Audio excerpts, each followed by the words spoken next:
2024 with 61,000 miles on it, 1,500 hours. Full lockers, 565 horsepower engine. Runs and drives good, emissions compliant. Front airbags, rear airbags.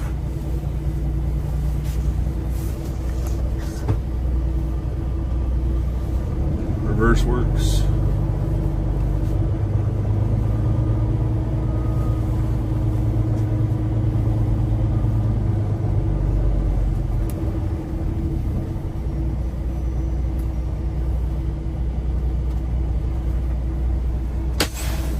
Alright, we'll go through everything here real quick. Power windows. Again, this has a full transferable warranty. Power locks. Wipers. Washer fluid. That works. Turn signals. Turn signal. Radio.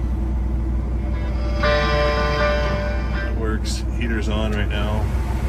AC works. 18 speed. And if something doesn't work, it's still under warranty. So, I mean, it's a brand new truck. It does have a crack in the windshield, but it is a split windshield, so